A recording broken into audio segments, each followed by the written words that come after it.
اس لیے باغی ہو گیا کہ MQM جو ہے اس کے فیصلے درست نہیں ہو رہے, MQM عوامی فیصلے نہیں کر رہی. اب وہی لوگ جب یہ اکٹھے ہوتے ہیں تو وہی لوگ ان پر پریشر ڈالتے ہیں. جب یہ اپنے لوگوں میں جاتے ہیں, ایگزیکٹو کونسل میں جاتے ہیں, رابطہ کمیٹی میں جاتے ہیں, تو وہاں پر پریشر پڑتا ہے کہ آپ کو حکومت سے باہر نکلنا چاہیے. دیکھیں وہ چھوٹی جماعت ہے یا بڑی جماعت ہے, لیکن حقیقت کو ہمیں تسلیم کرنا چاہیے کہ کراچی میں تحریک انصاف کے بعد اس وقت MQM موجود ہے. پیپلز پارٹی وہاں پہ جبرن قابض ہے, لیکن MQM تحریک انصاف کے بعد وہاں موجود ہے. یہ ایک حقیقت ہے جس کو تسلیم کرنا پڑے گا. اور اگر MQM اپنے کارکنوں کی بات سنتی ہے, اگر ان کے مطابق کام کرتی ہے, تو پھر آنے والے وقت میں آپ کو نظر آ جائے گا یہ حکومت چھوڑ دیں گے. اگر وہ نہیں کرتے, حکومت نہیں چھوڑتے, تو کارکن انہیں چھوڑ کے چلے جائیں گے. جس طرح انتخابات میں ان کے ساتھ ہوا ہے, یہ اس سے بھی زیادہ برا ان کے ساتھ ہوگا. اور یہ بات وہ سمجھتے ہیں, جانتے ہیں, اور فاروق ستار اس کا اظہار بھی کر چکے ہیں. اچھا چلیں اسی بات کے اوپر رانا صاحب آ جاتے ہیں. آپ یہ کہہ رہے ہیں کہ قوت ایک کراچی میں ہے MQM کی, بلا شبہ ان کی قوت ہے, لیکن جس طریقے سے بلدیاتی الیکشن کے اندر جماعت اسلامی نے وہاں پہ اپنا کام دکھایا ہے, تو آپ نہیں سمجھتے کہ صوبے کے الیکشن میں بھی نتائج تبدیل ہو سکتے ہیں؟ نہیں, بالکل نہیں ہوں گے. میں آپ کو بڑا کلیئر کہہ دوں, جماعت اسلامی نے بلدیاتی الیکشن میں بے انتہا کام کیا, کوئی دوسری رائے نہیں, اور کراچی کو فتح کر کے دکھایا انہوں نے, اس میں کوئی دوسری رائے نہیں.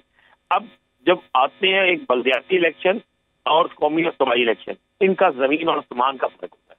بلدیاتی الیکشن کی پوزیشن اور ہوتی ہے. ذرا آپ غور تو کریں کہ جن بلدیاتی حلقوں سے الیکشن ہوئے ہیں وہاں پہ ٹوٹل ووٹ کاسٹ کتنے ہوئے, ٹوٹل جیتنے والے شخص کے کتنے ووٹ ہیں.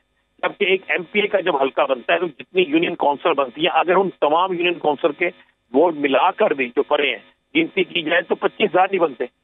تو الیکشن صوبائی اسمبلی کی جب الیکشن ہوتی ہے, قومی اسمبلی کے الیکشن ہوتے ہیں, تو 1.5 لاکھ 2 لاکھ 1,80,000 1,25,000 1,20,000 اس طرح ووٹ پڑتے ہیں. جیسا ان کی سائنس اور ان کی بالکل زیادہ, اس پر کوئی دوسری رائے نہیں ہے کہ جماعت اسلامی نے اپنا ایک وقار بنا لیا کراچی میں اور ثابت کیا. لیکن یہ بلدیاتی الیکشن تھے, یہ گھر ایک بندے سے رابطہ تھا.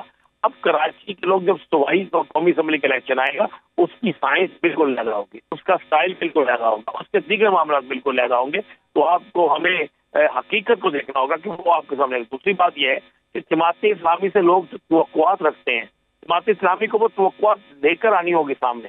جماعت اسلامی اپوزیشن میں ہونے کے باوجود بھی ابھی تک یہ سب کو برا کہتے ہیں. اس طرح نہیں ہوتا, آپ کو کسی ایک کا ساتھ دینا ہوتا ہے. اس کے ایک کا ساتھ دینے کے ساتھ ہی آپ آگے بڑھتے ہیں. اس کے بغیر نہیں. آپ کو آنے والے وقت میں رزلٹ آپ اور میں بیٹھے ہوں گے, آپ کے سامنے آ جائے گا کہ قومی اور صوبائی کا رزلٹ اور بلدیات کے رزلٹ میں زمین اور آسمان کا فرق ہے. اچھا رانا صاحب یہ بتائیے, پاکستان پیپلز پارٹی کلیم کر رہی ہے کہ اگر الیکشن ہو جاتے ہیں پنجاب کے اندر, تو جو جنوبی پنجاب ہے وہاں سے بھاری اکثریت اور وسطی پنجاب سے بھی کچھ نشستیں پاکستان پیپلز پارٹی نکالنے میں کامیاب ہو جائے گی. ہوم ورک یہاں پہ جتنا کیا گیا تھا اس کے ثمرات انہیں دکھائی دے رہے ہیں, اس میں کتنی حقیقت؟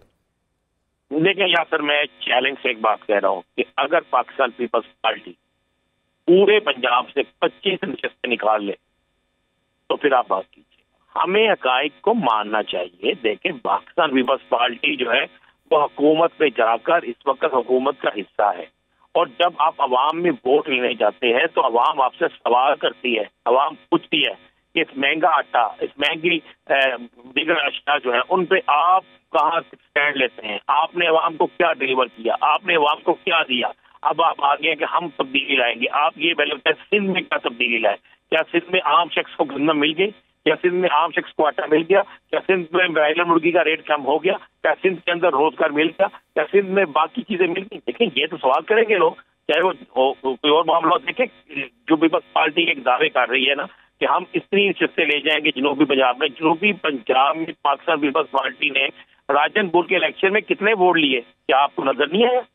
آپ وہ تو ایک بالکل حکومت بھی ان کی ہر چیز ان کی, وہاں پہ تگڑا امیدوار تھا ان کا, بہت تگڑا امیدوار, تو کتنے ووٹ حاصل کر سکا؟ تو آپ کو یہ چیز ذہن میں رکھنی چاہیے کہ میں چلے آپ کے اپنے پروگرام میں یہ بتا دیتا ہوں, آئندہ الیکشن میں تیسرے نمبر کی پارٹی TLP ہوگی. آئندہ الیکشن چلیں ٹھیک, آپ کی بات مان لی. آپ یہ بتائیے آئندہ الیکشن کب دکھائی دے رہے ہیں؟ آئندہ الیکشن نہیں ہو رہی, میں آپ کو یہ بالکل کلیئر کر رہا نہیں ہو رہے. اور میں آپ کو یہ بھی خبر بریک کر دوں کہ یہ ایک بل لا رہے ہیں, اس میں یہ پارلیمنٹ کے اندر بل منظور کریں گے, اور اس میں قومی اور صوبائی اسمبلیوں کے الیکشن کٹے کسی صورت علیحدہ علیحدہ نہ ہو. یہ سارا فیصلہ کر چکے ہیں. میں نے کل بھی کہا تھا الیکشن نہیں ہو رہے, یہ ساری کوششوں کے باوجود بھی میں آپ کو بتا رہا ہوں الیکشن نہیں ہو رہے.